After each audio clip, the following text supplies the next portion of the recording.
Hello, everybody. Thank you for joining us on the Small Talk podcast. My name is TJ, and I'm coming to you from the magical world of the editing booth. Cannon and I got really excited and started recording episodes well before we started getting really the appropriate equipment to do so. Specifically, my microphone absolutely sucked. So I wanted to let you know that by episode 4, I start using the microphone I'm using right here, instead of the crummy gaming headset microphone that I was using. We're aware of that issue, and we moved to fix it, but we couldn't really afford to lose 3 episodes. Also, by episode 4, we start turning on the webcams, though we had some issues. And on episode 5, which I have not gotten to yet, the webcam should be working properly, I hope. Canon had some technical difficulties. Anyway, you slice it, I just wanted to say thank you for hanging out with us and checking out these first couple of episodes while there are some technical difficulties. They get a lot better, we get more confident, and we learn a little bit about podcasting as we go from going back and listening to episodes and editing them and seeing what did or didn't work. And maybe you can hear my cat yelling at some birds. Anyways, thanks again, and I'll see you in the episode. Cheers.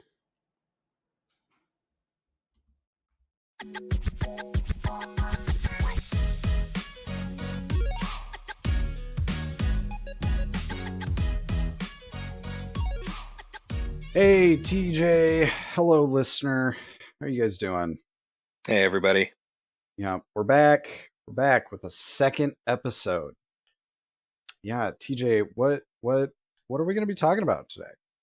Today we're going to be talking about the Sagittaire, a miniature from the Battletech line, produced by Catalyst Game Labs. That's how you pronounce it, Sagittaire? I believe so. I could be absolutely wrong on that, but that's how I read it. Sagittaire. Yeah, I just Sagittarius, but you just cut it a little early, in my mind. Gotcha. Did you ever get into the whole zodiac thing? No, not at all. Zodiac signs? No. No, but my buddies were around while I was painting this guy, and then they started to sit there and just troll me because they know how much I'm not into the zodiac thing. Mm-hmm. And you say you're aggressively not into the zodiac thing. Yeah. Okay. Yeah, probably aggressively not into it. Aggressively not into it. Yeah, I'm trying to be even keeled here, but yeah, very not into it. Listener, TJ is throwing his hands about wildly in a violent display of disgust. He has left he is wielding a chair at the camera, through which I can totally see him right now. We have cameras. I'm throwing chairs around. Yes, it's quite a visual display. Yeah, that's what I do. Well, while TJ works out his anger, I'm going to go ahead and say welcome to the Small Talk podcast. I'm Cannon. Yeah, did you almost say that you were TJ? I did almost say that I'm TJ, but that would be a lie. And TJ, no one lies on the internet. That's not allowed. No, you don't lie on the internet. That's not allowed. No. I feel like you already did some of the job for me. I don't even know if I have to say the whole I'm TJ thing at this point. Well, I'm Cannon. He's TJ. Yeah. And this is the podcast where we talk about miniatures. And the people who paint them and things in any way kind of a little maybe related. Yeah. Vaguely related. So if this happens to be your first episode with us, then you guys might already know, or you probably don't know. The idea here is there are a lot of people in the world painting miniatures at extremely just amazing professional levels. And Cannon and I, while we do our best, we're just not those guys.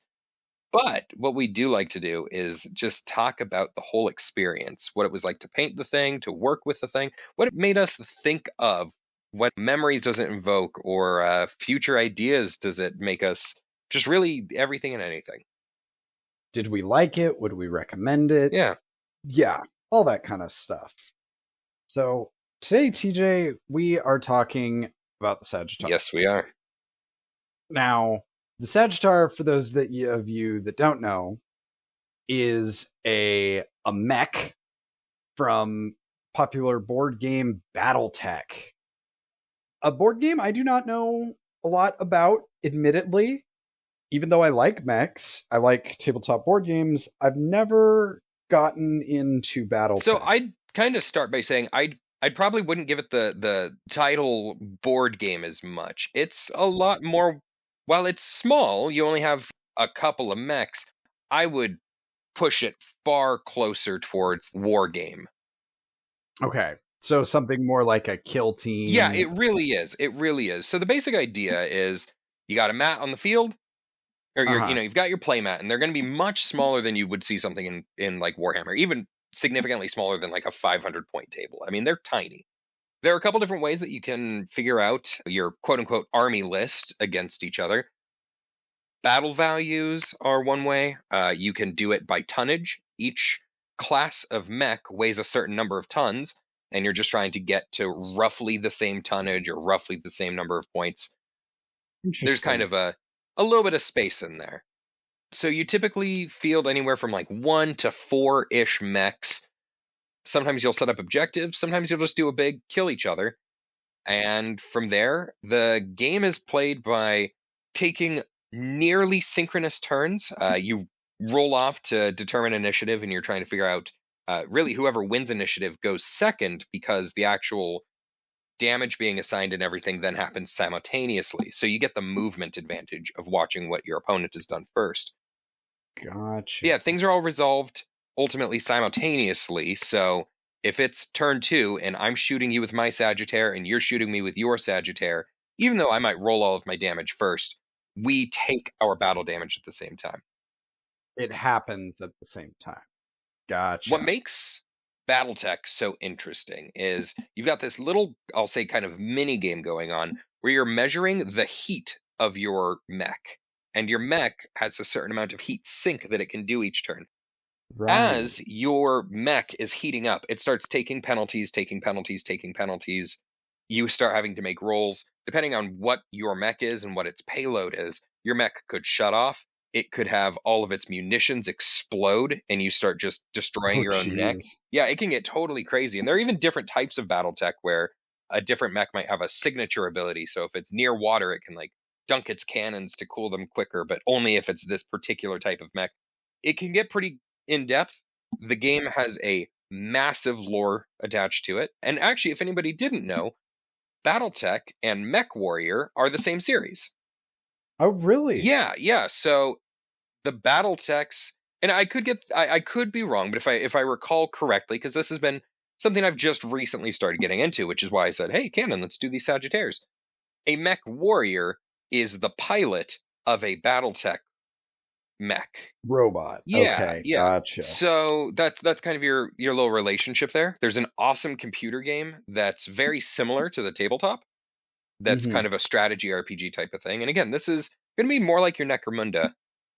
Right. With like stuff carrying over from battle to battle. Yeah. So exactly. You can do lasting campaigns and like upgrade your mechs over time. You can have just your generic, this is what my mech is. It's a Sagittaire SG-1 or whatever that happens to be. I don't actually know. I think SG-1, I slipped into Stargate. Yeah, Stargate. Yep. SGT-9D, the SGD-10X, 14D, 14R. All of these have just modified payloads, essentially. So these were pretty standard Sagittaires that we had. I don't recall what the extra numbers at the end of these guys were, but I did get to play a game with him because I did get to play one game so far using him and a Thunderbolt, which was another guy that came in the packs that each of us purchased to make this episode. Battletech is freaking awesome, especially when you're looking at kind of this narrative that gets told. Because unlike something like Warhammer, where, all right, my big old demon prince has, let's say, I don't know, 10 wounds, 14 wounds, whatever it is, I don't really remember. In Battletech, every time I shoot you, you shoot me, we roll to figure out where it lands, where it hits. And then you start taking locational damage. You have weapons mounted on those locations. There are certain locations that are more likely to cause catastrophic failures. For example, when I was playing against my buddy, my mech, my Thunderbolt, which was my weaker of my two mechs, the Sagittaire was my stronger mech, started firing on one of his guys. And when we're figuring out where I'm hitting, I get double sixes, which means all of that damage went to the head. Lo and behold, when you put a whole lot of damage directly into something's head, it goes kaboom. Gotcha. And I was able to clear off one of his bigger mechs with one of my, because he had like 3 kind of mid-range mechs. My little mech took one out, totally took care of. So a Sagittaire is Sagittaires are big boys. There are things heavier, but not a lot. Yeah. So for those of you, because this is a podcast, as you were saying, TJ, we will post pictures of these on the Instagram if you don't know what we're talking about and don't want to look it up. I totally understand. They're basically, think like a comedy amount of guns on a chicken walker from Star Wars. Yeah, it makes me think a lot of, I forget what they're called, but it's a class of Titan in Warhammer, like a hound or a dog or something. A war dog Titan. Yeah. Their shape just kind of makes me think about that. Yeah, they're a little squat. They got a lot of guns on the side of them. Yeah, I think that's apt. Now, one thing that's cool about the Sagittaire compared to some of the other mechs is the Sagittaire's payload is, at least the one that I used, it was entirely lasers. Yeah, that's what I was seeing on the little card that came with the Sagittaires. It's got a bunch of big old lasers on it. Yeah, it's different compared to the guy I was playing against. He had a ton of missiles just going off all the time. So one of the interesting things is, while I could lose an entire turn from overheating if I started firing all of my guns, I didn't have to worry about having my payload explode on my robot. So there were times where it's like, all right, we got our 2 big boys up in each other's faces, and I just started going, you know what? I'm just going to try to kill his thing as hard as I can. I'm okay with losing a turn. I'm trying to just make him dead. Mm-hmm. And he couldn't really do the same to me for fear of him exploding. Interesting. Yeah, there's some extra thought going into some of those moves. Another thing that's cool is, despite its gigantic heavy size, he also has the ability to jump and use a little jetpack to move a couple of squares. Yeah, I saw those at the feet. I did some OSL on the back parts of the feet and around the bores of the cannon, and what I assumed were some of the heat sinks kind of on the front vent and the back vent of the model. Yeah, actually that's another cool thing, is that the Sagittaire has a lot of really good heat sinks. So while you can heat him up really fast, he can cool down really fast too. Gotcha. Yeah. It's a cool looking mech. So how'd you paint yours? I'm curious. I was really kind of torn, right? I mentioned in our last episode that I tried the teeniest, tiniest little bit of edge highlighting on our dragon, and I just did it around the face, and I barely even count that as really trying this technique. So I came into the Sagittaire with a mission. Once again, like I said in the last episode, I'm trying to be brave where I normally wouldn't be. So I made my mission with this Sagittaire. I'm going to edge highlight every single part of this miniature. You certainly did. That doesn't mean a ton unless you see this miniature. It has so many edges. I couldn't even begin to tell you how long I took trying to do this. I did not have the best of brushes, and it was my first time. I learned so much about what to do and what not to do. Mhm. And I, knowing myself, probably won't take this lesson to heart, but I should have taken a break because my hands and wrists started to hurt, and I kept pushing, and my detail work got worse and worse and worse. Luckily, at 3 feet on tabletop, it reads as battle damage really well. Mhm. But yeah, that was really my objective here. Besides that, I did Army Painter Deep Blue and just did layer and layer and layer of that over a black prime. Eventually mixed that deep blue. I think I did 1 to 3 with that and Vallejo white in order to create my edge highlight color. At first I was trying to use the Vallejo neon blue for my edge highlight, and it just didn't do what I wanted it to do. Gotcha. Yeah, because it's kind of like a baby blue over a navy. Yeah, that's accurate.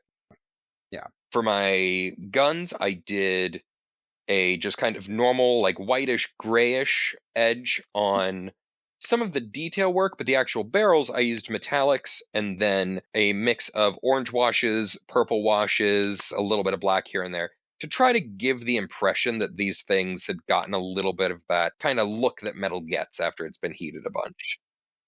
Yeah, overheated metal. Yeah. My cockpit was a nightmare. I think that was the part of the model that I struggled the most with. And if anyone's able to see these pictures and get in really close, you can see that it's really grainy. Ultimately, I at first tried doing all of my cockpit and windows in a neon magenta pink, thinking that would look really cool, and I hated it. But it was the last thing that I was doing after I had already done all my edge work, so I couldn't really strip it. I ended up using dental tools to peel the paint off. Oh, gosh. So things just kind of kept getting worse and worse and worse. Eventually, I had to say I'm done. And it sounds like I just shit all over my paint job, and in a lot of ways I did, and I need to make clear, I love this thing. Yeah, it's a good-looking model. I especially like the bluing that you were talking about on the barrels. I think that looks really good. I like the little red, the splash of red on the targeting array. I think it reads very well as kind of like maybe this thing is deployed on like more of it's like an attaché of like a naval thing. Yeah. It's a really cool looking, very industrial mech. Battletech mechs are not like, if you're coming to us and you're like, oh, mechs, like I like Gunpla and stuff like that. That stuff is cool. That is not what Battletech is. Well, so it's interesting. Some of the other guys within our pack do look a lot more Gundam-y.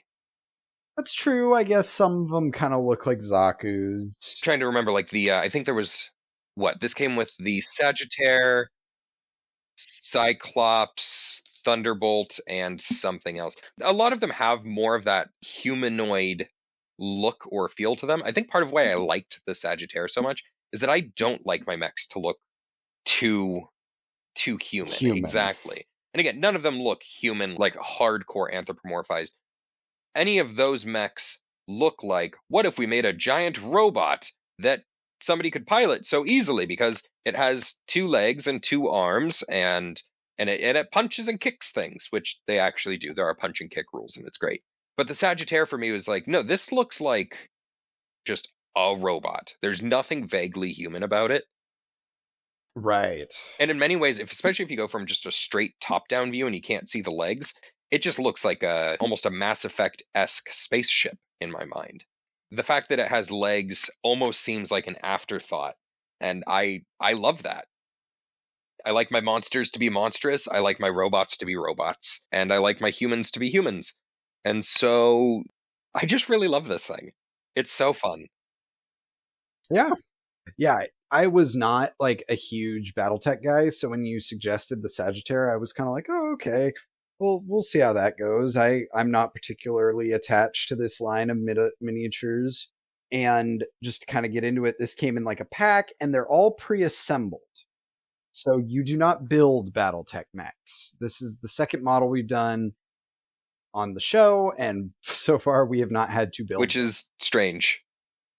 Yes, that is not normal. A lot of games, you have to build your stuff. Some you don't, like Battletech. Song of Ice and Fire is another miniatures game that you don't have to put together at all. They come pre-assembled.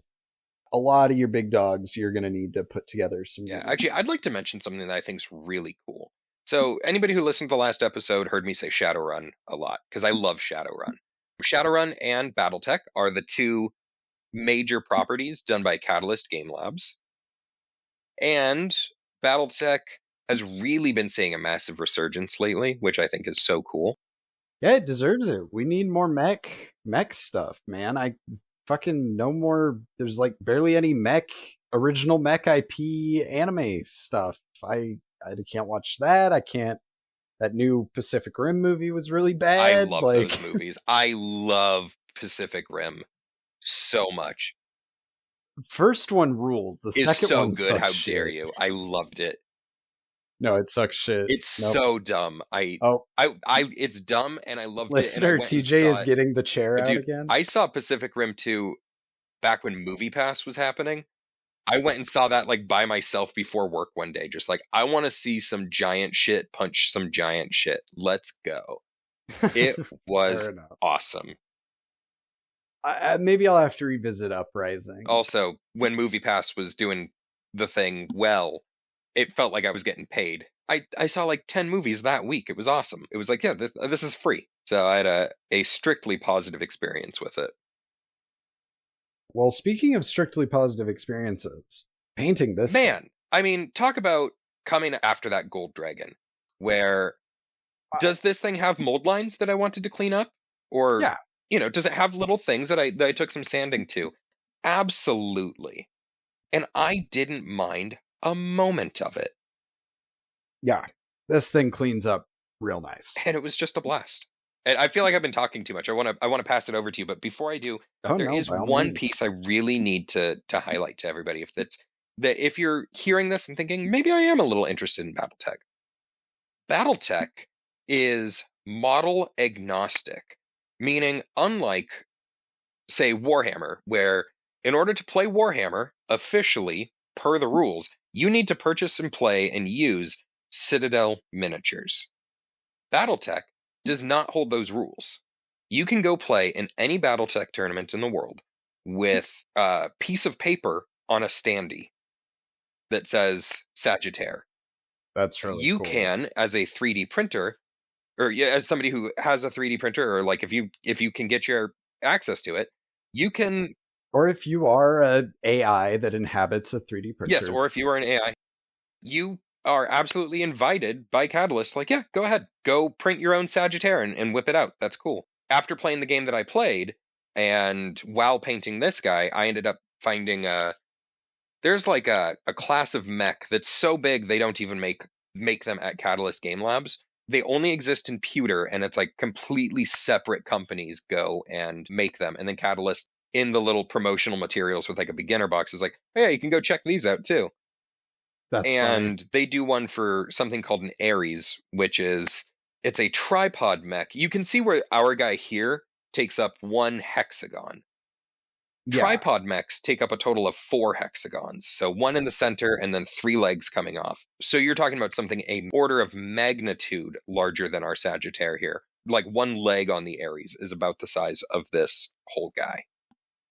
Gotcha. And so I went ahead and found some cool models and started 3D printing some of it, and nobody made the arm for the particular model of Sagittaire that I liked, which was the Hera. And so I found some other bits and kit bashed them all together and got into my CAD software and added some rivets and some detail work and put together personally my Ares that I can show up to my local game store, play a game with, and no one else in the world has quite that same mech. And if Catalyst was hosting the event, they'd say, that's a cool looking Ares, dude. That's sick. I love it.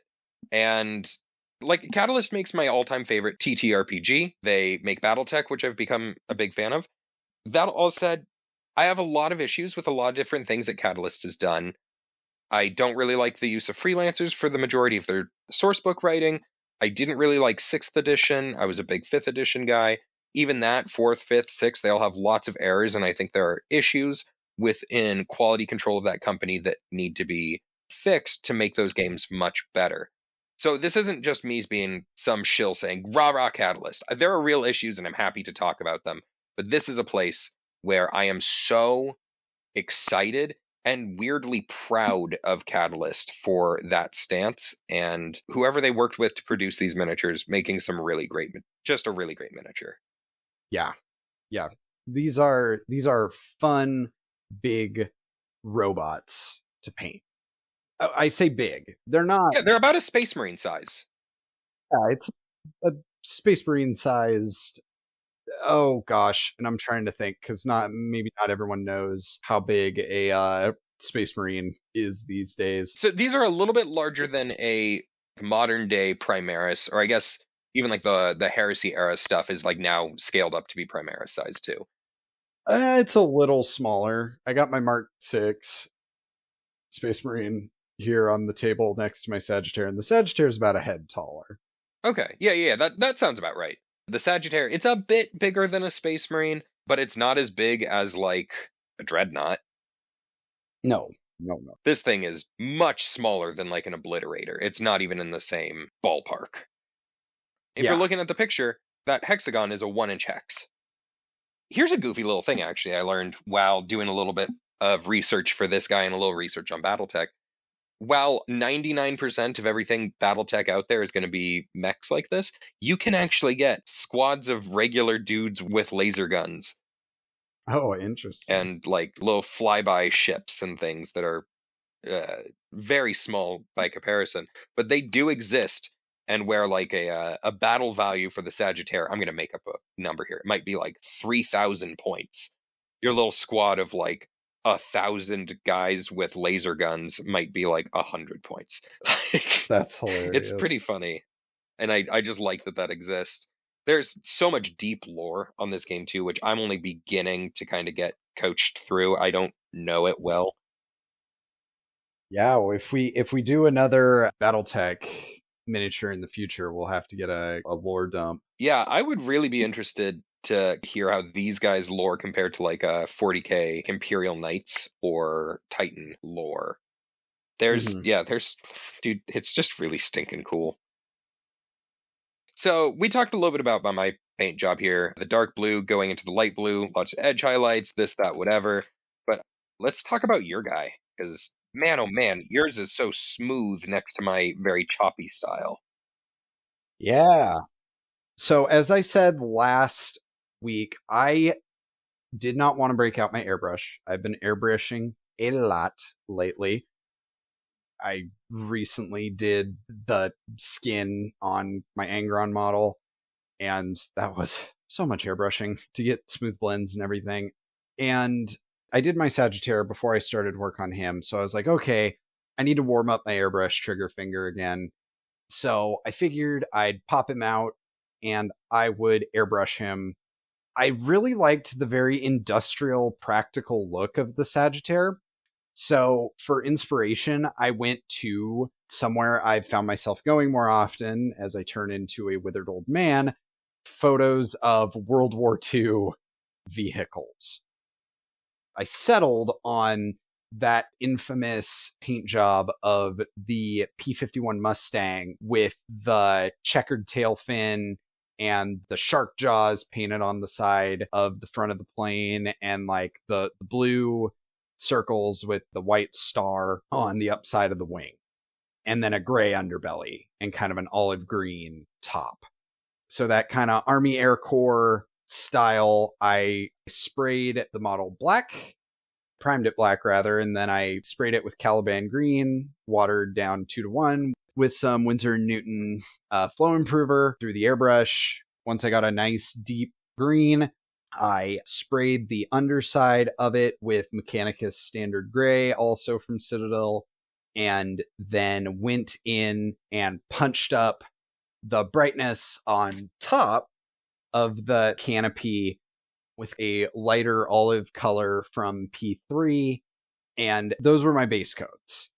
Then I took my probably favorite paint right now that I've been working with. It's called Menoth White Base from P3. And it's just this great, like, it's a great start for skin tone. It's a great start for bones. It's great to put contrast over. It's so good. It's such a versatile paint. And I blocked in some of these little stripes that you find throughout the Sagittaire.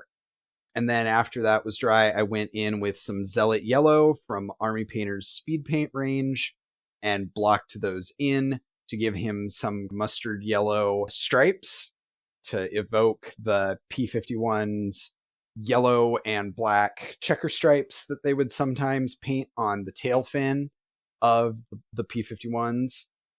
Then to evoke the star on the wing of the planes, I went in on the top hatch and I painted that with a dark navy blue.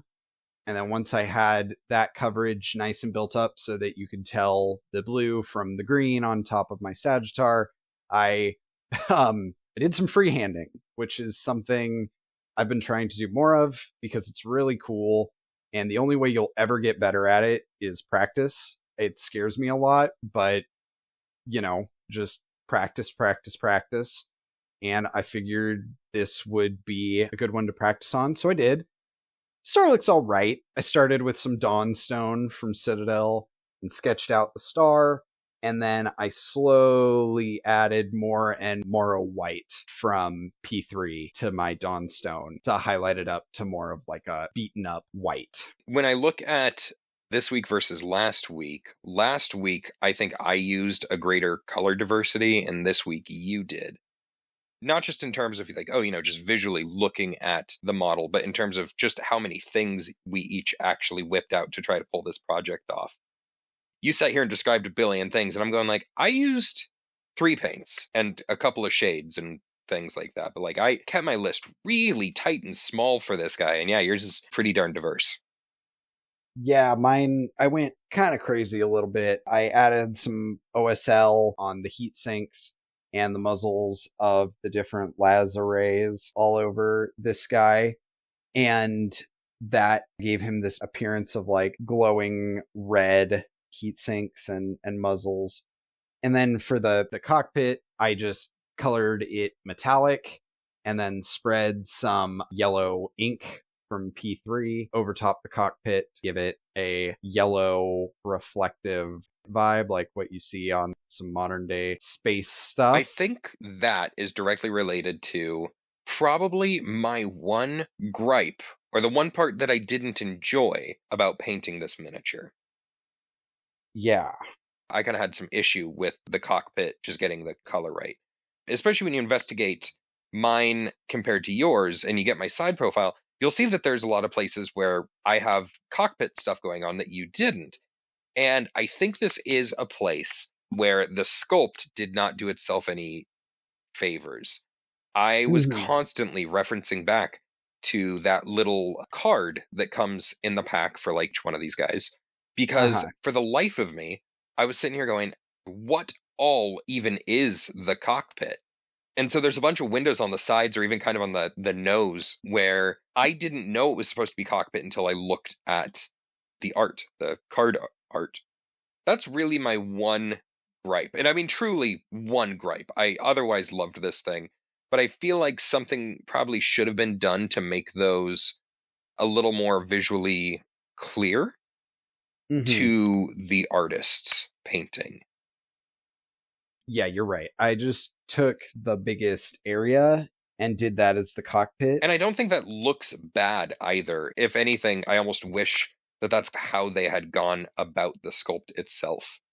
Because those little windows, even once I knew what I was doing, even if I didn't have to try to scrape bad magenta out of there, that was just a not very fun thing to basically have to try to stipple my green color against the blue. And I mean, sequencing could have certainly made that a little bit better, but it was far from the most fun part of this model, when I had so much fun with other parts of it, especially big like shoulder blades. I don't really know what they would be called. I thought that whole section was very fun. Yeah, I liked painting those. That's where I put my little yellow stripes. That was cool. I liked putting those up there. Let me see, what else did I do? Oh yeah, I did take a sponge, and I could have gone a little heavier on this. I don't know how well it reads over the pictures I sent you. I took some very bright silver and sponged it on certain spots to break up that smoothness you were talking about. Like some of the paint has been chipped. Yeah, I do see the chipping actually. Like especially, what was that? Your the front left leg, I can see some chipping really specifically here. Yeah, the legs, especially the right one. The right one got a lot more attention than the left one. I need to get a little braver and try some chipping. I have this problem right now where I'm going, I really like where this thing's at. I don't want to risk it. Yeah. I'll probably start playing with that a little bit more in the near future here. When I am like, do I want to beat this model up a little bit? I always start on the feet, like their heels, because no one is ever going to look at the heel. Interesting. If you do it, you're like, nah, I don't like that. You can just kind of leave it. No one is ever going to be like, why is his heel beat up? Versus if you like start on his face, then yeah, it's pretty hard to... Yeah, so Canon, I know for me personally, there are parts of my paint job that, like I said, this was a try a bunch of new shit. Now, I kind of like going to the end of the episodes where we actually talk about things that we want to change. So I'm not going to quite go there, or like the what you wish you knews. But ultimately, are you happy with your paint job? Yes, I think this is a pretty accurate sci-fi interpretation of what I wanted to take from that real life paint scheme from a plane and plop it on a big fun chicken walker. I think it came out pretty well. I did lots of recess shading on this model as well. So rather than edge highlighting, I kind of did hilariously the opposite of what you did. I took Quellia Green Shade, which is a very dark green, and I put it in all the panel lines and recesses to really darken down the model. And then I put some, I'm grabbing it, what's it called? Vallejo Ground Texture Acrylic, available at a retailer near you. Is that part also in the name? Available at a retailer near you? No, but it probably is, unless you live where I live, and then it's available at Amazon. Dude, actually, I have a really hard time finding Vallejo most places. Yes, I know. They're Spaniards, I believe. So they don't sell over Yeah, I think here. it's made in Spain, and it can just be hard to get here, especially... I don't know this for certain, but I imagine just generally goods from Europe are having a harder time getting around right now. That is just a guess, not a statement of fact. Ground wars in Europe tend to do that. But I love Vallejo paints. I love them. They are very I try my best to purchase, especially my hobbying supplies, from my local shops as much as I can.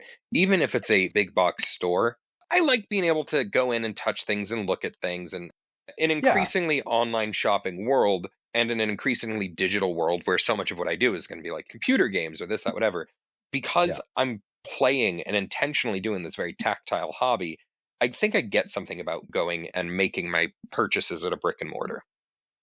Oh, for certain. So all of that to say, none of my local game stores sell Vallejo. Yeah, I'm trying to think of the nearest one. So my two options are Hobbytown, which there's a Hobbytown about 25 minutes away from me. And then, of course, it's 25 back, and their supply isn't the greatest. And Hobbytown, while I like that they do even have Vallejo at all, most of their paints are more focused towards other hobbies, such as RC cars and planes and things like that. So at least I feel like I find a lot of enamel-based paints rather than acrylics. Yeah, and enamels would work fine. Enamels are a different type of paint. They do a different type of thing, and they do it very well. I'm a sensitive boy. My lungs, they don't like scents. My airbrush cleaner that I have done extensive research on, completely non-toxic. There's nothing, like, if you're not chugging or directly inhaling, like huffing this shit, you are fine. That's the home recipe, right? Out of a Simple Green? No, I bought some master airbrush cleaner, and that gets my lungs flared up more than my hillbilly moonshine cleaner recipe does. So I'm a very sensitive boy. That is to say. Wait, no, that's what I was saying, is that the one you use now is the homemade one that uses Simple Green and this and that. No. Or no, okay, so you're saying that the master airbrush is even better than your... It cleans better, but it goofs up my allergies more. And you can attest, I am very sensitive to resin. Yeah, you're a weenie. Yeah, I'm a bitch. Yeah, I huff all of the resin for us. I'm actively cancering my lungs to give you miniatures. Cancer speedrun any percent. And that's the lesson, kids. We get cancer so you don't have to. So you can have small plastic toys. Next time I'll talk about sanding things that are made out of resin, because I keep making mistakes with that too. Oh, Jesus, TJ. coughs into microphone of death. Since I had COVID last time, I haven't stopped coughing for forever. That's true. Yes. I'm sure what's good is COVID and resin fumes together. Literally at the same time.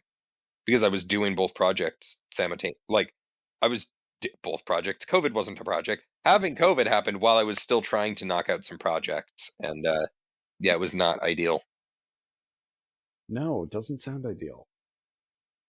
So, oh goodness, what was I talking Gurren about? Lagann. Yeah, sure. Hey, I love Gurren Lagann. Yeah, hey, if they made a mini of it, I'd paint it. Oh, I'd paint the hell out of some Gurren Lagann. Are you kidding me? Yeah, we should look at maybe see if we can 3D Yeah. print some of those. Anyway, back to my Sagittaire. Oh, that's where we were. I had to do some mental math to get back to where we once belonged. Have you seen that movie? Which movie? Oh, I think I'm thinking of Get Back, but I was gonna make a joke about the one where like everyone forgets that the Beatles existed except for one guy. I did not see that. I didn't When either. I was looking at it, I wasn't very interested in the premise, and then I heard it was actually genuinely amazing from people who are pretty movie critical. But of course, I mean, I haven't gone out of my way to go catch it again. What is that movie called? Yeah, I don't know. If anybody's listening to this, tell us. But yeah, tell us. Was this a collective hallucination, or does this movie Just actually like the Beatles? Yeah, yes. Did we all imagine? Did we all imagine the movie about imagining the Beatles? Was there actually ever a Sgt. Pepper's Lonely Hearts Club Band?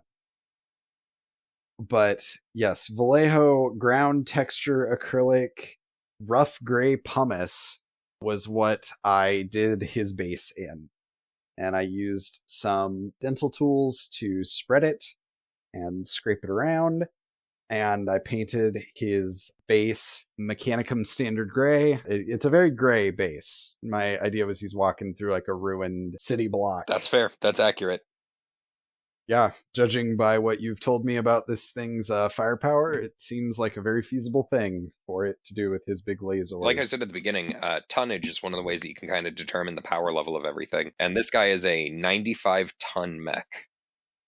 95 ton. How heavy is a blue whale? Great question. As I get silent and try to Google and typo just every time I try to type the word how. My God. What do you mean long tons and short tons? Am I a fool? I don't know, but I just got something that says weighing up to 199 tons, which in my mind, the Sagittaire is more intimidating than a blue whale.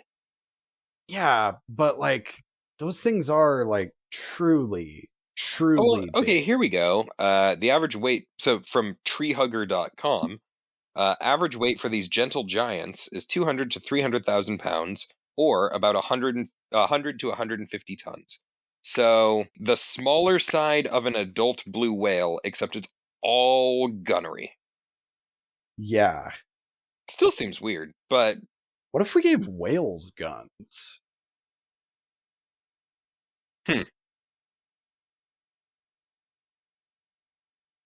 Or sharks laser beams.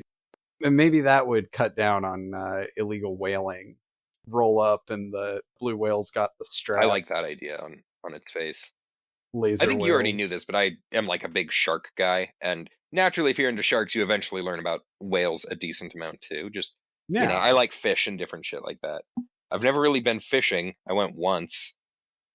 That was one of the I had one of the worst experiences of my life going fishing.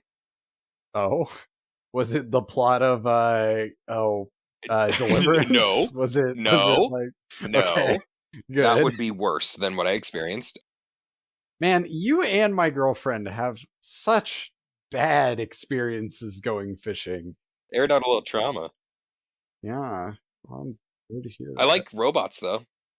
Yeah, robots. I don't know how we got there. From blue whales with laser guns. Okay, yeah. Anyways, I like whales and sharks and stuff. They're pretty cool. They are pretty cool.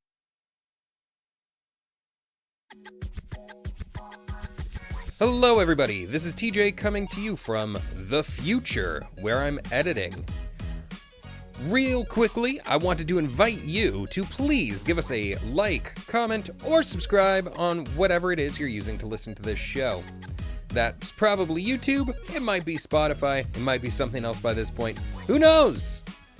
Most importantly, we want to ask you to please engage with us. We'd love to know what you guys think about the show, about the miniatures we're doing, about painting in general. So, if you're interested in doing that, first and foremost, you can find us at Small Talk Pod on YouTube. You can find us at Small Talk Miniatures on Instagram. Or if you're old school and you like doing email, you can hit us up at smalltalkminis@gmail.com. Thank you so much, and let's get back to the episode.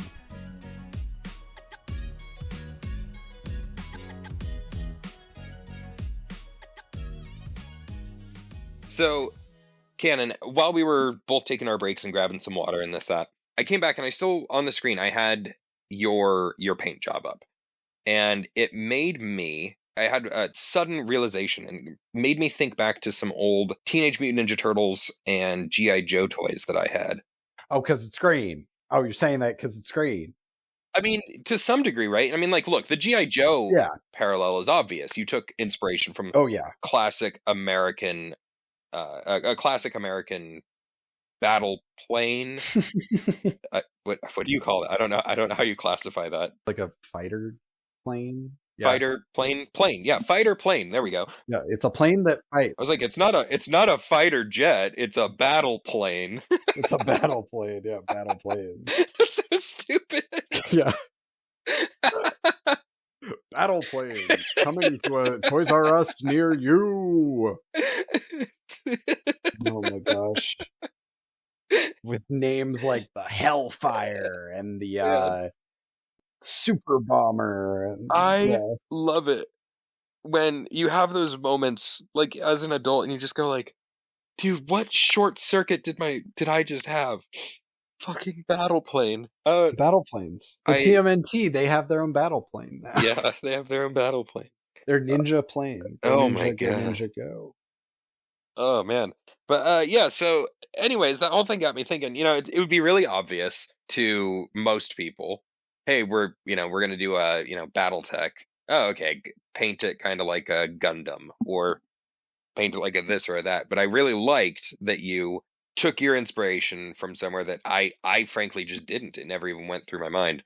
I guess I kind of want to talk, one, a little bit just about some other classic toys and stuff, because that's always fun. But really, I want to know more about where you get your inspiration from. Gotcha.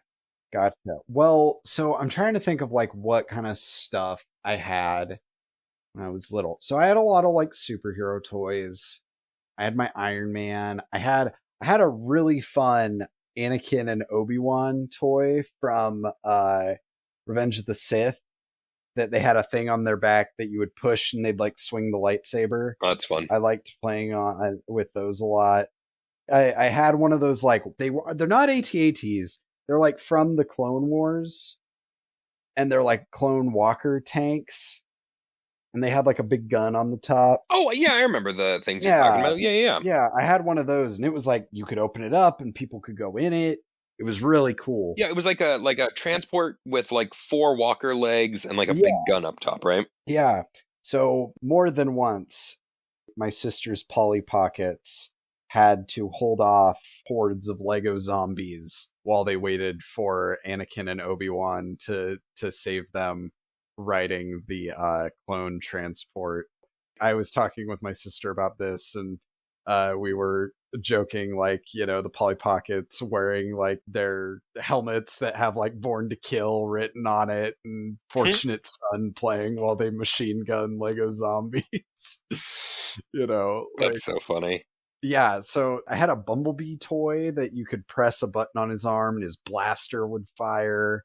Okay. I had the big, this was a little, I was born in 2000, so this was a little after my time. I know. For the listener, TJ is a whole ass decade older than I am. Yeah, I'm 8 years older, but yeah. Basically a decade. Yeah. That's how rounding works. Yeah, look, I guess that's fair. I've been calling myself 30 since I was like 27. Time is a flat circle. But I would, I think I even had that the like big Buzz Lightyear, you know? Oh yeah, yeah. Even though I think, because Toy Story 1 and 2 come out pretty close, and then there's like a bit of a dip. Even Toy Story 2, I feel like, was a pretty large gap between those. But yeah, from 2 to 3 was like 10 years. Also, 4 has no right to exist, but it made me bawl when I finally watched it. Jesus Christ. So I never watched 4, but Andy, like my graduating class was unique. We were the same age as Andy. Oh, and something that was wow. kind of cool is as the Toy Story movies went on, that 10-year gap between 2 and 3, they aged Andy that accurate 10 years. So my wow. graduating class in high school went out, and as a group, a whole lot of us went and saw Toy Story 3, like as a graduating class. Wow. And I mean, you could, watch a whole bunch of 17 and 18-year-olds crying and stuff. Because it was like, we're all going to go to college and none of us are going to be friends anymore. Yeah, and then in 4, they do split up like forever, like Buzz and Woody. Oh, really? Yeah. Woody becomes a lost toy with Bo Peep and the sheep and their raccoon RC car they drive. Or not raccoon, it's a skunk. That's why no one fucks with them, because it looks like a skunk that they drive around. So she's like the road warrior, I guess. And and Jesse and the rest of the gang go back to Bonnie, who they were with at the end of 3. Whoa. Yeah. What? It's real. You know what's dumb? Yeah. You know what's so dumb about being me? I got goosebumps when you said all that. I got like, whoa. I sat That's in so my bathrobe eating Tostino's pizza rolls and cried. It was so emotionally affecting. And I was like, this is 4. Why are you crying at Toy Story 4? Like, That's so this shouldn't good. exist. Like, yet. Oh my gosh. That's really good. Yeah. Oh gosh. I love that bathrobe and Tostino's pizza rolls is too specific for that to be a bit. That's genuinely what happened. Oh, it's not a bit. This is a no bits podcast, by the way. We are not doing any bits. Oh ever, my god, that's totally. really funny. But yeah, like I had that I had that Buzz Lightyear toy, and it was big, right? So it was always like I'm trying to do my best Ewan McGregor. Anakin, we have to get to the transport. Rally the clones, the Lego zombies, and Sergeant Polly. A giant Buzz Lightyear is attacking the city. Like, it was very, goofy shit like that. If I remember right, that Buzz toy was actually like bigger than it even was in the movie, right? Yes. Because I feel like Buzz was like a one-hand toy for Andy. I think there were a couple. Okay. I think the earlier ones were bigger. I had one closer to the Buzz. Like, I remember that. Okay. I feel like mine was a two-hand toy. Okay. Yeah.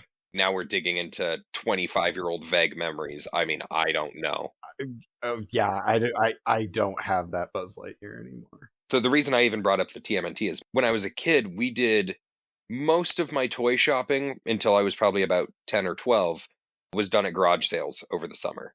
And so I got these TMNT toys that I think I was helping my parents move to Arizona, and I found those old toys, and I think I finally ended up giving them up. I'm pretty sure I donated those.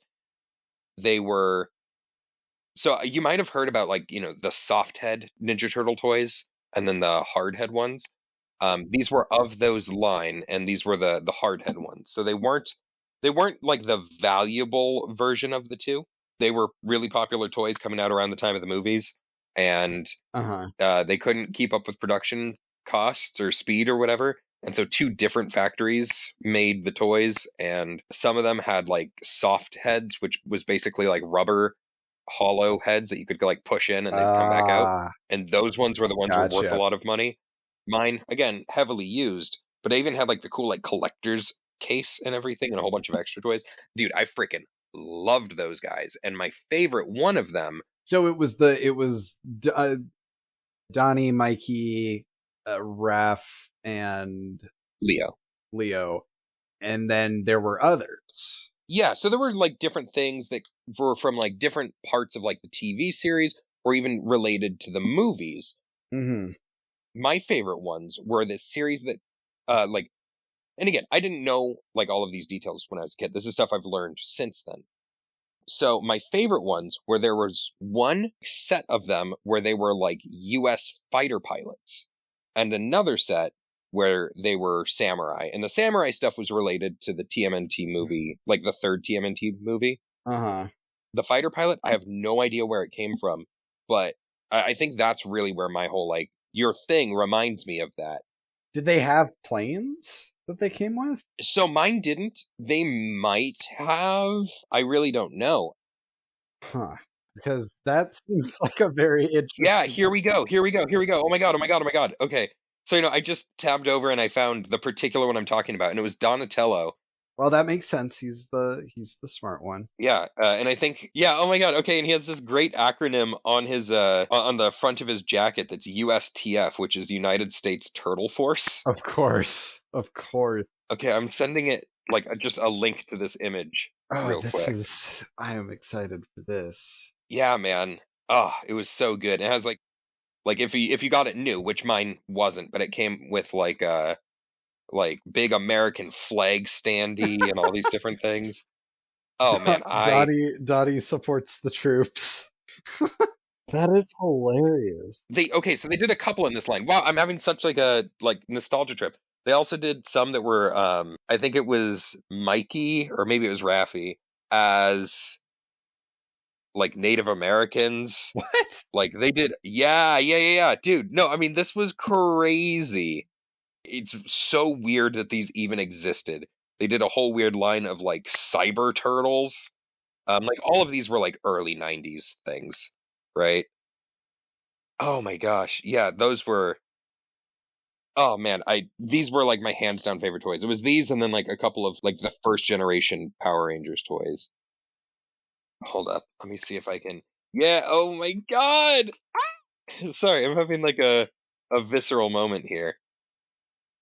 Alright, I'm gonna send you this Culture as a Costume toy that I used to have. That is funny. Oh my god. Yeah, dude. Terrible. No, I mean it's not good. Oh god, that is But man, when I was a kid, I loved these things. I think the samurai one, in hindsight, was genuinely the best of all of these, especially because Leo was my favorite. Okay, the samurai one is sewer. Okay, the samurai one's cool. Yeah, no, yeah, and like that was the only one that I had all of the accessories for too. Oh, you had all? Did you have the sewer samurai banner? That's the one accessory that I didn't have. Oh, damn, that's unfortunate. But I had his like horrible sword that wasn't painted. Yeah, good god. So it's like they gave him like metallic chest plate and stuff, but they didn't do any like paint or metallic or anything for his sword. That's so funny. Also ridiculous because Leo has two swords and they only gave him one. Kind of ridiculous if you ask me. Please tell me that the Native American Leo does not come with two tomahawks instead of two swords. I'll tell you whatever you want me to tell you, but I'm pretty sure that it did. Okay. I'm pretty sure it had tomahawks, dude. I'm not 100%. I could spend a few seconds on Google here and figure that out. Oh, that is so funny. No, okay. Here we go. I just found him. Okay. Let's see. It looks like a bow and arrow and a knife. Okay. So to describe to the listener, imagine Leonardo from Teenage Mutant Ninja Turtles, except he is wearing what I could only describe as neon orange leggings because he's a turtle. Yeah. And then he's got his big Native American headdress. And he's got like a belt with like a native like kind of a tribal embroidery on it, and then again he seems to have painted designs of Native American fabric work on his chest, And then he is wearing a necklace made of, oh gosh, what even are those? You're going to hate my answer. I think they were supposed to be teeth. Okay, he is wearing a necklace made of teeth with a medallion that has the letter L on it. Yeah. Well, okay, so back then, each of them always had the little medallion. That way you knew which one was which. So it was L for Leo, D for Donnie. But the Samurai Leo doesn't have one. No, he totally did. No, he doesn't. No, it's on a belt accessory that I just don't think you see in your picture. Oh, it's an accessory. Gotcha. Yeah. So if you see the picture that I sent you, he has a black belt accessory, and then where that buckles, the buckle is a big L. Gotcha. Yeah, now we're hitting memory banks. Gotcha. Interesting. Yeah, dude, toys used to be wild. Now it's just Fortnite. Yeah, Fortnite Battle Pass. Look, I mean, let's be real for a second. If I was a kid, it was like, hey, you could play with this Ninja Turtle or Fortnite. I'd be like, yeah, Fortnite. Yeah, of course. What are you? Is this a question? That's stupid. Yeah. Oh, that's really funny. While I'm looking through these pictures, specifically this one that it's on a Gizmodo top 21 ridiculous and seriously problematic Teenage Mutant Ninja Turtle toys. Wait, there's a list of just TMNT toys? Apparently, Gizmodo has an article of 21 problematic TMNT toys, specifically just from the 90s. Oh no. Start slideshow. Maybe we'll include this in show notes. Oh god. Is one of them like a horrible, like, homophobic stereotype Teenage Mutant Ninja Turtles from like... Okay, this is fun, and I think everyone should just go check it out, because it's not necessarily the best podcast content to sit here and like, let's go through a Gizmodo list. But everybody should definitely go check out the Gizmodo list of 21 ridiculous and seriously problematic Teenage Mutant Ninja Turtle toys. I did not have all of these, but I had at least some of them.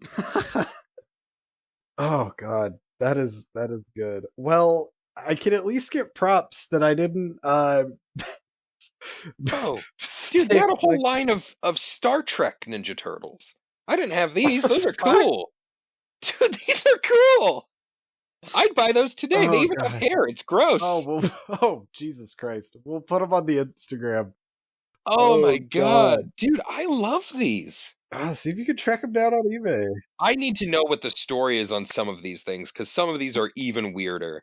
These ones are the turtles with like wing, like it looks like they're gargoyles. Oh, that is disgusting. Dude, what the heck? Uh-huh. Oh my god, there's one of Rocksteady just straight up looking... Oh no. Is he perhaps drawn as some sort of caricature of some group of people? That is straight up Rocksteady as a Nazi. That is straight up Rocksteady Nazi. Oh, cool. Holy... Okay, I know I was like, everybody just go check out this list. Everybody go check out this list. That is... I'm getting visual confirmation. Yeah, that's... All they did is they're like, what if the uniform was brown? It wouldn't be a Nazi anymore if the uniform was brown, right? Yeah. Yeah, that... Wild. Yeah, he's like a punk rock rhino. Why are we dressed up like... Man, they had some great... I would love to get some of these. These are wild. Oh my gosh. Okay, well, again, this isn't going to be the best podcast content. I'm sorry, everybody. Whoa! Okay, that one's seriously sick. April O'Neil as the Universal Bride of Frankenstein. What? Who is getting these licensing deals? I want to talk to that agent. Well, dude, I mean, TMNT was the biggest thing in the world.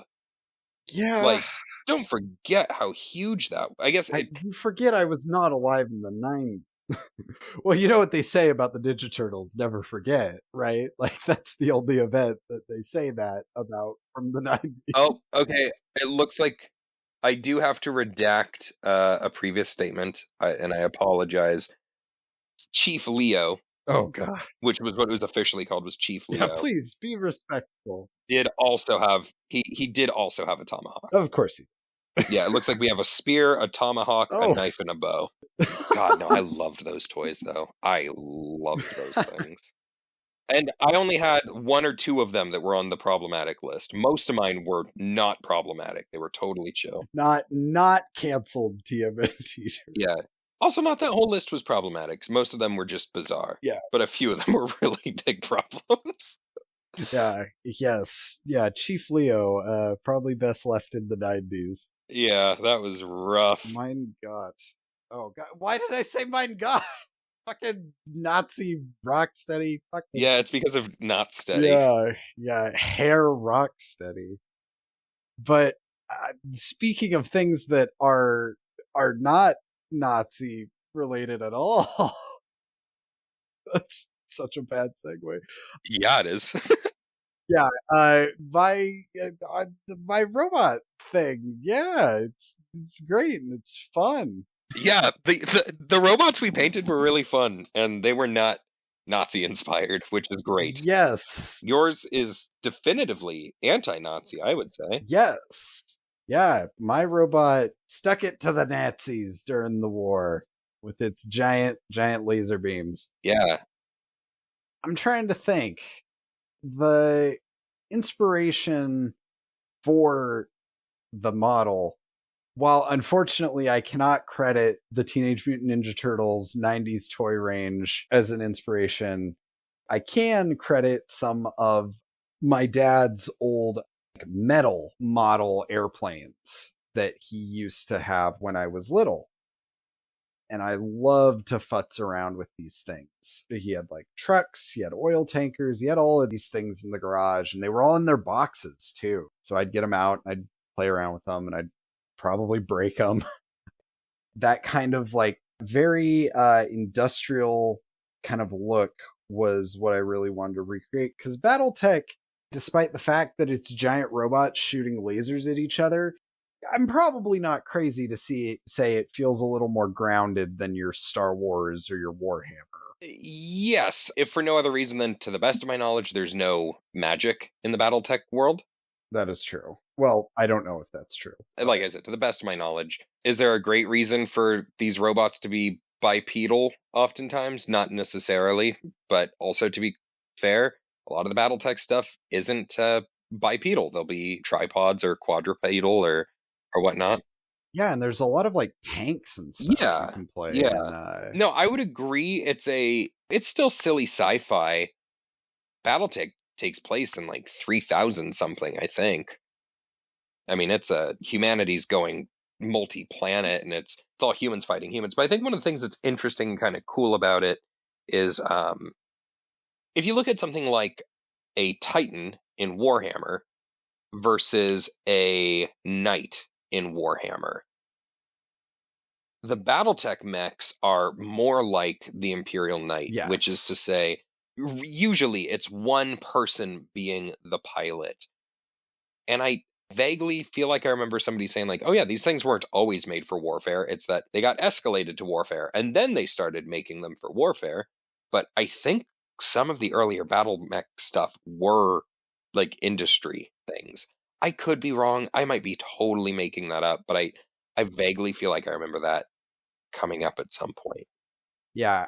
The reason too I kind of went to like ace pilots is like that is kind of a thing in mech battling properties. These pilots testing their skills with these very advanced machines, be they flying machines, be they mechs, against one another. Because, you know, a lot of the dogfighting stuff from Star Wars is like based on footage from the Pacific Theater. Yes, I did know that actually. No, Lucas was really into all of that kind of stuff. He ended up doing what was that? Red Tails or something like that? Red Tails, yes. He ended up doing that. I know that he was just in general, but he was very interested in World War II. I think he's done other stuff related to it. I know he took a lot of inspiration from it. Not least of which was he made evil space Nazis as villains. Like Yeah. he obviously took a lot of inspiration from World War II. Anybody who's piloting a mech, they're a pilot. And I never thought about it until like the course of this conversation. It's like, yeah, even if they have legs, it's still dogfighting. Yeah. And it's potentially maybe even what makes it such an interesting genre for so many folks is it has a lot of the drama of dogfighting, but anthropomorphized a bit. The Sagittaire is funny because it's not nearly as anthropomorphized as Transformers or, even Gundam, things like that. Yeah. I think what drew us to the Sagittaire out of that box was it is the most unique looking of those, I would say. Yeah. It does have legs, but it doesn't have arms. It's very squat. Its top half kind of looks like a ship. Yep. More than a robot, as we would traditionally think of it. I dig the look of it, and it was really fun to put paint on. Yeah. And it wasn't hard to put paint on either, because something we talked about with the Gold Dragon was not being able to get it off the base easily. Mm-hmm. If I had wanted to take this thing off the base, it would not have been hard. I think even more important, I never felt the need to take it off the base. Yes. It's posed very well. There was nothing that wasn't accessible. And I think that's so important, right? Whether you're making a Space Marine, oftentimes people will wait to put on the head or the gun until they've painted everything else, because once it's all assembled, you can't really get to that chest. Right. The issue that we had with the Gold Dragon oftentimes was the reason I wanted to take him off of the base was because I think some of the interest in a dragon is that belly. Yes. Because of things like The Hobbit. And for me, I was really trying to make OSL happen and make a Magma scene, and I couldn't. Yeah. The way the Sagittaire is posed, it's dynamic, Mm-hmm. it's expressive and interesting, Mm-hmm. and it never made me feel like I couldn't reach any part of the model. Everything was accessible. The closest thing to an inaccessible part would be where the main gun arms are attached to the chassis. But even so, I was still able to access everything. Again, I thought it was a hell of a fun model to paint. Yeah. I loved it. I don't know what else to say about that miniature than just I loved it. Not only did I love playing with it when I played Battletech, I loved painting it. And it will probably be my favorite Battletech robot for a long time. Yeah. And it's really cool. Maybe on the Instagram in the future, we could put different variants of the Sagittaire.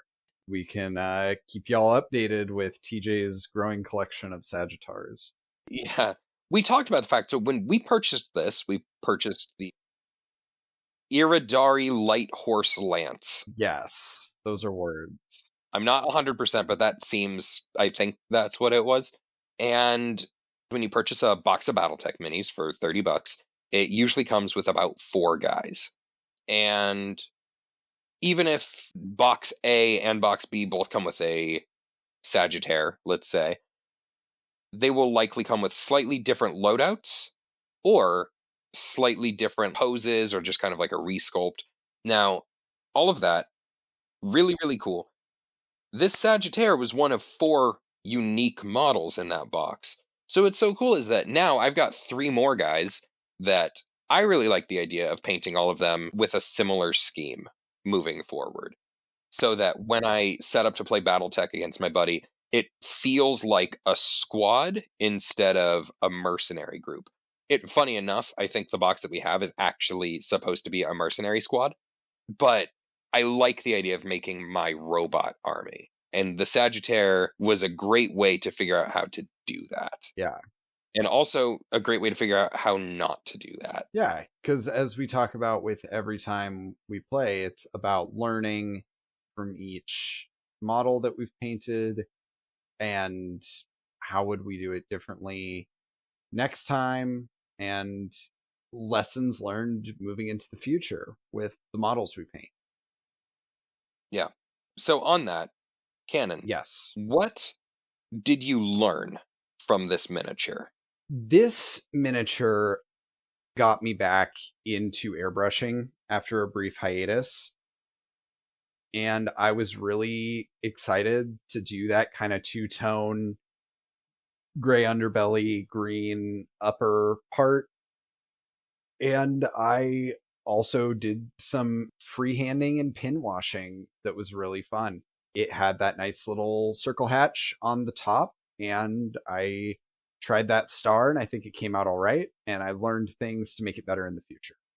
Awesome. I love that. Yeah, how about you? Oh, okay. I was going to ask you a little more, but For me, this was my first attempt at really trying to learn edge highlighting. Mm-hmm.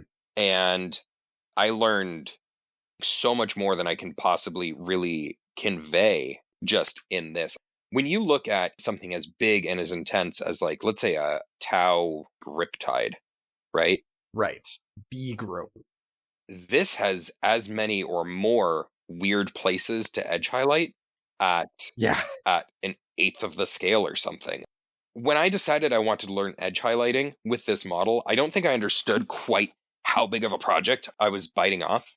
And it was trial by fire. And by no means do I think I did like an awesome job, but I learned so much through the course of this thing, from picking which colors to edge highlight to how to do a good edge highlight. I think I've discovered that, I mentioned before, I always like buying new tools. I'm going to get a little magnifying headset so that I can get a better idea when I'm doing edge highlighting. Good idea. Because it can be just hard to see. I figured out the value of getting a size 3/0 versus an O for my paintbrushes. I was like, oh, you never need anything tighter than a 0. No, this would have benefited from that.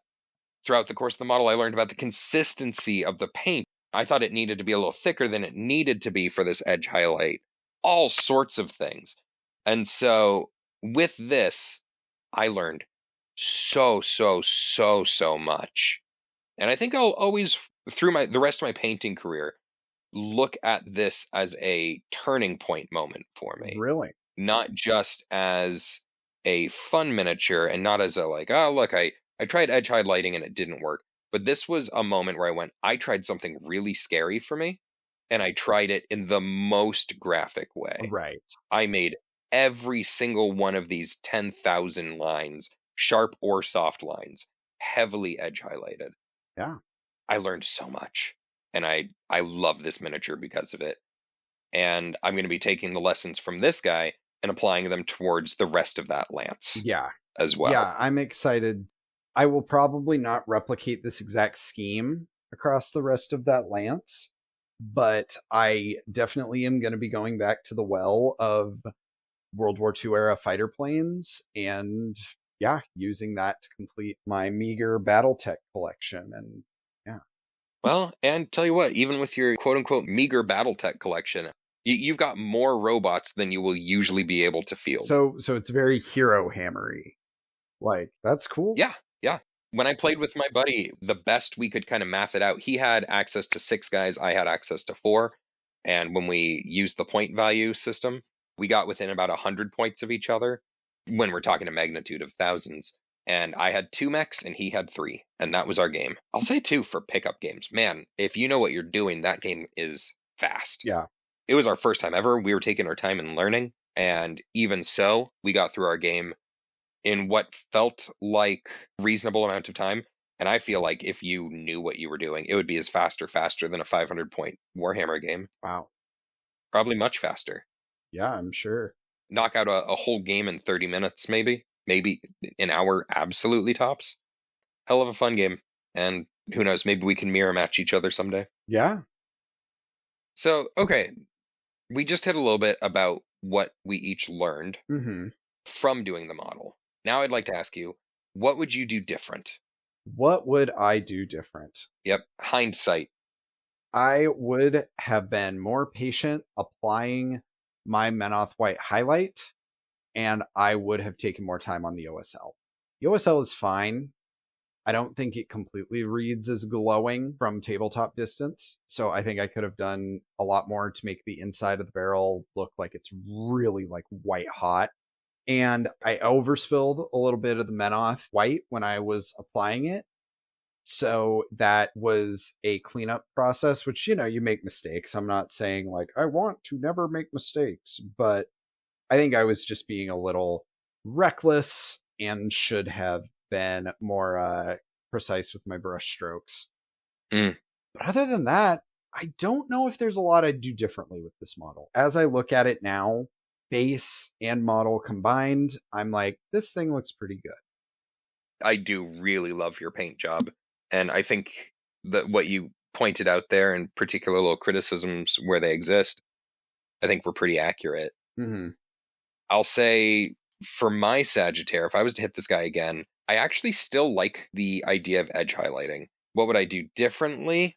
I could be more accurate with my edge highlighting now than when I tried this guy because he was my first attempt. Yeah. No, I think that's fair. And especially in that cockpit area, Yeah. I would have had a better idea of how to lean on less is more. Mm-hmm. Because I think it's a little too bright up by his face. It detracts a bit. It distracts from the rest of the model. Detracts, distracts, however you want to say it. I'll say from looking at yours, I have a couple of ideas that I really wish I had implemented as far as some contrast colors here and there for different little stripy things. I think that was a great idea that you had. I love that. Mm-hmm. Yeah. And then I don't know why I didn't think to do this. I guess it's another thing I've never really used much of. I've never really been a washes and shader kind of guy. Uh-huh. Last week I tried an oil wash for the first time, but even like within traditional Citadel lines and stuff, I've just never really used them. I feel like if I did this guy again, I would take it to about the same point, or maybe have done a mid-tone between the deep blue and the edge highlight, and then tried to do something to blend it, because while I like it being a stark contrast, I think it's too much. So maybe doing a wash and then doing a final edge highlight on just the most important details, I think would have played a bit better. I think that's fair. I think with big mechanical stuff like this, I really like panel lining. I think it always looks good Mm-hmm. and is a way to push contrast. If, like me, we do not have heavy metal levels of highlighting skill, so finding ways to push contrast for itty-bitty models like this is really important. And I think using good contrast colors and even a pretty dark scheme like my own, I used a really dark green in that recess, and it pops against the rest of the model. It really does, yeah. Okay, so then I've got one last question. Oh, actually, I'm going to make one more addendum as I'm looking at my guy again. You did a great job of identifying heat sinks. I probably would have done something with that too. Yes. In hindsight. I don't think I registered heat sinks as being heat sinks, so I just kind of kept doing what I was already doing. Yeah. And if any of you out there in Radioland are painting Sagittars or any Battletech mechs, for a game that is miniature agnostic, there's a lot of really good artwork of these mechs in action. Yeah, fans of this game are wild people. Yeah, they are mega fans. Yeah. So if you are wondering where does the thing go burr, you can usually find art of that particular mech blowing the shit out of something and identify where its heat sinks and laser bits are. Yeah, that's a great little tip. I was relying too heavily on like the little card it came with, and I probably should have gone and looked at some fan stuff. Yeah, just a suggestion. That's a great suggestion, and something that everybody can really keep in mind whenever you're painting any sort of miniature and you find yourself pausing for a moment. Reference materials are so important. Yeah. They really push your paint job. All right, very last question. Who do you recommend this model to? Who do you not recommend this model to? I recommend this model to, gosh, I would say this is a pretty good all-rounder. Like last week, I think just the nature of the plastic and everything, you'd really have to do a lot of cleanup work to get this thing to a place where you're like, I am entering this in a competition. Mm-hmm. But unlike the Gold Dragon, I think you could make a case for it. Sure. I personally would be like, that is a bold choice, and I am excited to see what someone does with it if they entered a Sagittaire into a painting competition.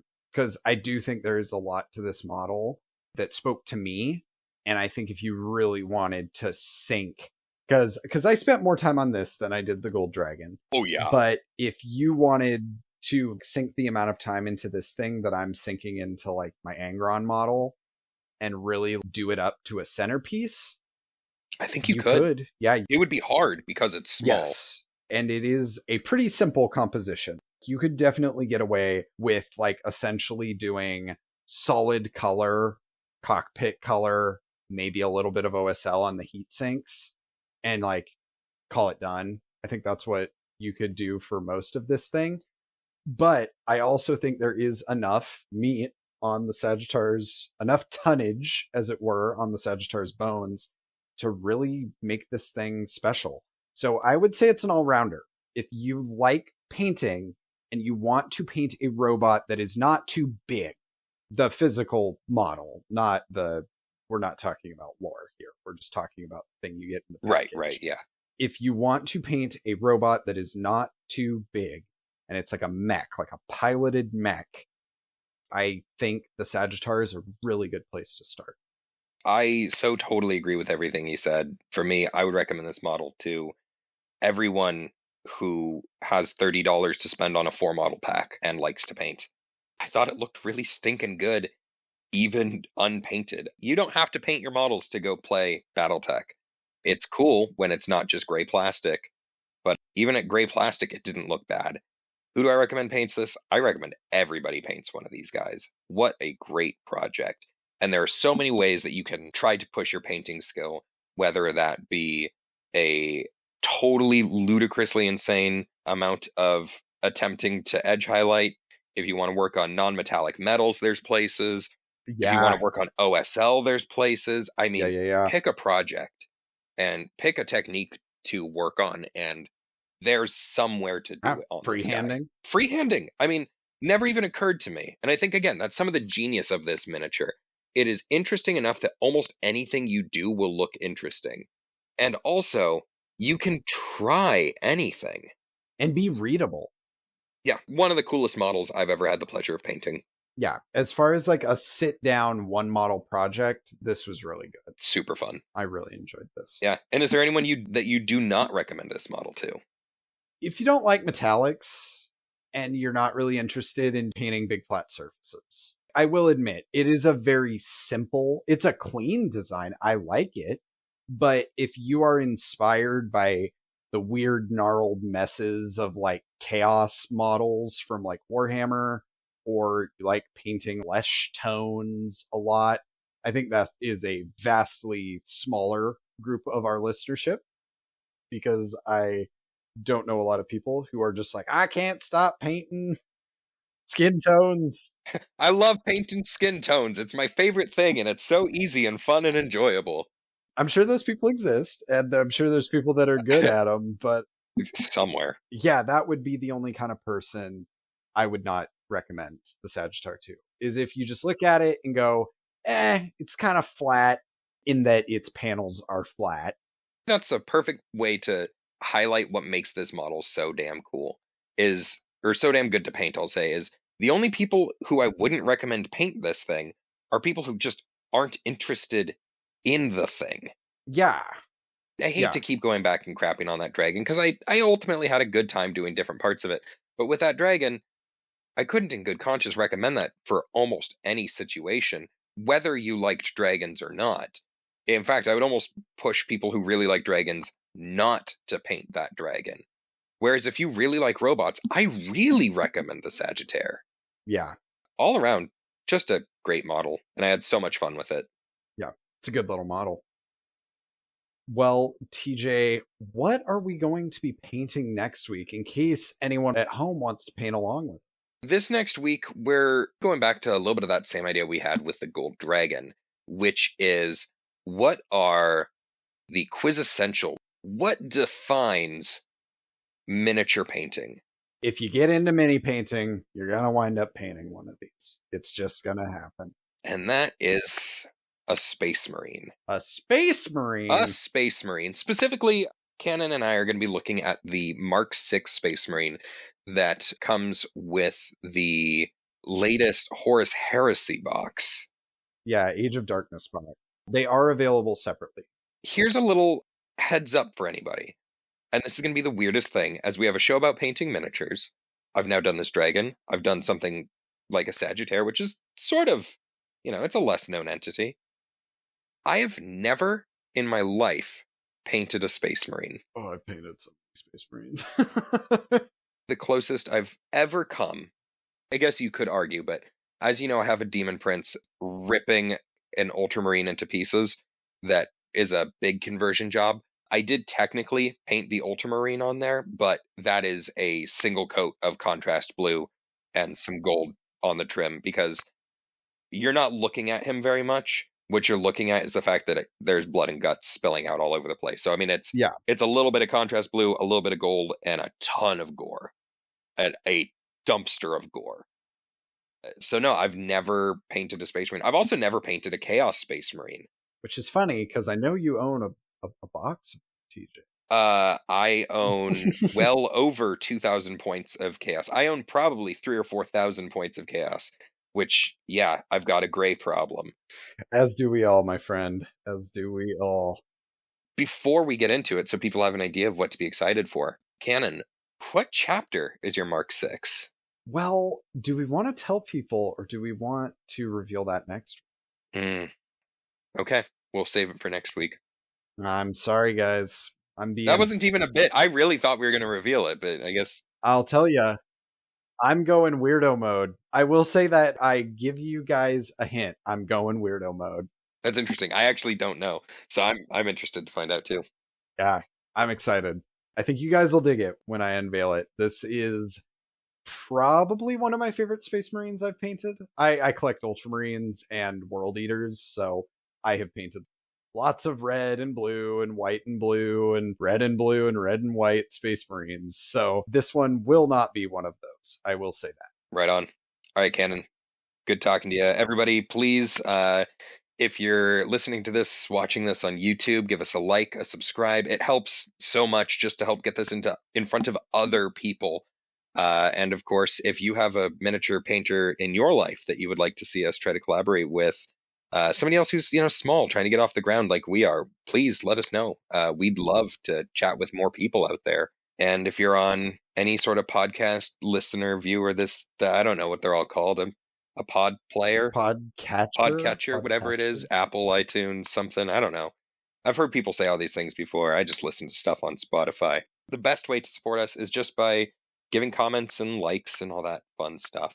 Or our Instagram, we're going to put one of those together. Yeah, we are. Yes. By the time this comes out, it should already be together. Yeah, it should be together. There will be stuff weekly on the Instagram. Tag us if you're going to paint along with us. Oh, we'd love. Yes, absolutely. And give us ideas. What do you want to see us paint or talk about? Yeah. We're just two guys flying by the seat of our pants here. So please, please, please. We went from this robot to a Space Marine, but what comes after that Space Marine? You let us know. I'm genuinely really interested, because I hate making decisions like that. Yes. It's so much easier when you have a boss. Oh my God. Yeah. Let us know what's something you want us to paint, and we will consider them. Or I do have ideas for determining stuff like that in the future, but we'll get into that maybe later. Yeah, I hope we don't already have to gamify to come up with things. No. We, for the moment, we rule Bartertown. Yeah. Well, that was a clumsy outro. We're still new at this. Give us a break. Yeah, come on. What am I, a professional guy who does podcasts? Not yet. It'd be nice. Yeah, it'd be cool. Yeah. Get there at some point. Yeah. All right. Bye. All right. Have a good one, guys. Bye.